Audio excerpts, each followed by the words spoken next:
Voilà, donc après ces quelques images, ces quelques informations supplémentaires à tout ce qui a été dit ici, je me rapproche maintenant de notre marraine hein, en Guyane pour la campagne pour la réussite à l'examen.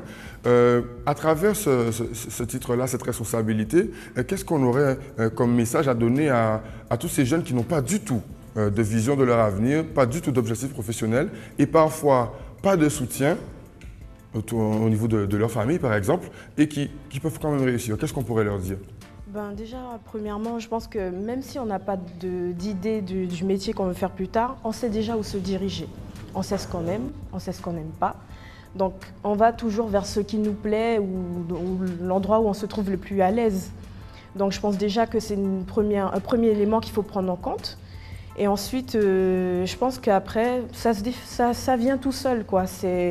Enfin, moi, si je regarde mon parcours, moi, c'est ce que j'ai suivi, en fait, mon idée. Et au final, j'exerce un métier aujourd'hui qui me plaît et qui me plaît vraiment, quoi. Et je pense que même si on n'a pas toujours le soutien familial, parce qu'on est parti faire des études, quand on a un objectif, quand on veut y arriver, on se donne les moyens. Et je pense qu'il suffit d'un peu de volonté. Il ne faut pas trop se laisser aller non plus parce qu'on est étudiant. Ah ben, on est étudiant, on fait la fête. Oui, mais il y a un peu aussi du fait qu'on soit parti, qu'on ait quitté la famille. Il faut qu'il y ait un résultat derrière. Et je pense que c'est important quand même si on n'a pas une idée de ce qu'on veut faire vraiment, de s'orienter déjà vers ce qui nous plaît. Et au fur et à mesure, ça se définira.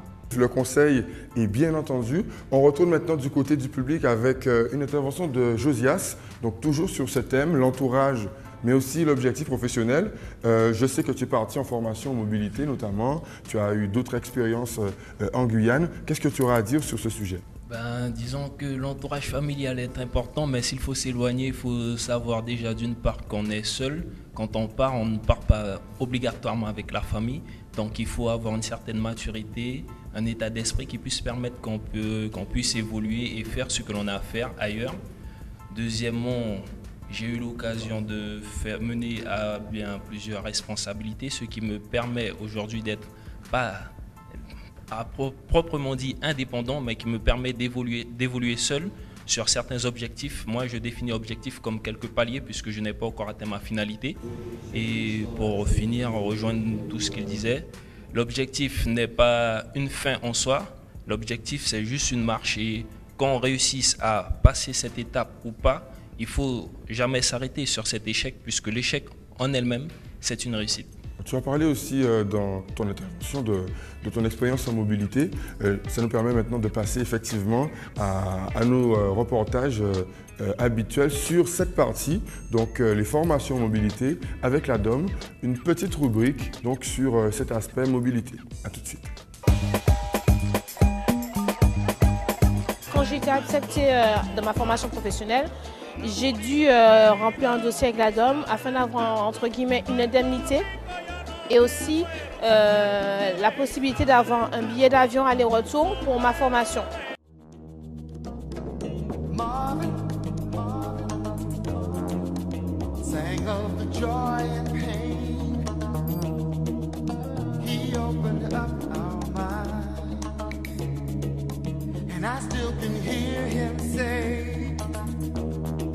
Que ce soit les jeunes donc, qui veulent bénéficier d'une formation professionnelle ou encore les jeunes qui veulent par l'intermédiaire du passeport mobilité études voyager vers la métropole ou vers un autre DOM pour poursuivre leurs études.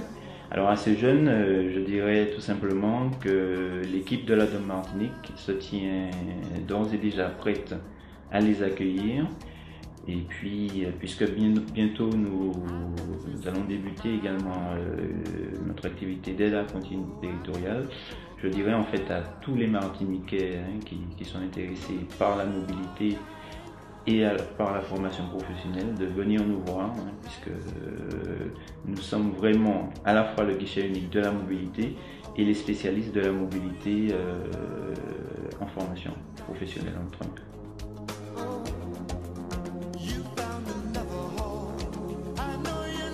Le territoire martiniquais est un beau territoire. Moi je peux le dire tous les jours. Je parle de mon île tous les jours parce que c'est une île que j'aime énormément. On aura toujours notre île dans nos bagages. Donc moi, je les encourage à avancer et à aller jusqu'au bout de leur projet.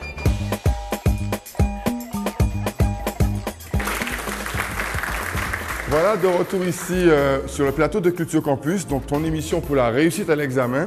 Donc un plateau avec des jeunes, mais aussi des personnes très engagées et on va dire compétentes dans leur domaine. Par exemple, Monsieur Gérardin, on le rappelle, vous êtes en charge de l'orientation au niveau de l'Université des Antilles et de la Guyane, qui d'ailleurs nous reçoit ici. Qu'auriez-vous à rajouter par rapport à ce qui a été dit ici, à savoir qu'en fait, des fois, il faut se prendre en main, quoi, carrément. Je retiens de la marraine de Culture Campus la volonté. La volonté, c'est important. Mais comme facteur de réussite, je rajouterai la solidarité et la confiance. Je dis aux jeunes, faites-vous confiance vous-même. Je dis aux parents, faites confiance à vos enfants. La solidarité, c'est savoir, l'entourage, c'est pas seulement les parents. L'entourage, ce sont les amis, ce sont les collègues de classe, d'amphithéâtre, de promotion. Et faites-vous confiance et partagez de manière solidaire vos compétences respectives. Le bon en maths, qu'il aide celui qui est moins bon. Le bon en français, qu'il aide celui qui est moins bon, etc. Et c'est comme ça que la réussite sera plus générale pour tout le monde. Et je crois que si j'ai un message à transmettre aux jeunes, c'est celui-là. On est dans une situation d'emploi difficile, une situation économique difficile, une situation politique mondiale difficile. Et c'est le moment de pouvoir s'appuyer les uns sur les autres pour essayer de construire un monde meilleur. Le vôtre pour commencer, mais le nôtre pour finir. Donc confiance, volonté, solidarité. Très bien.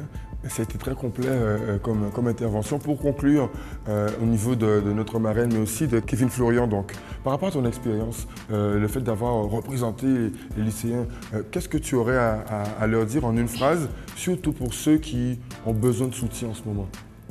Moi, je dirais tout d'abord que tout est de la même façon que la vie est une question d'organisation. Dans sa tête, il faut un petit peu quand même s'organiser.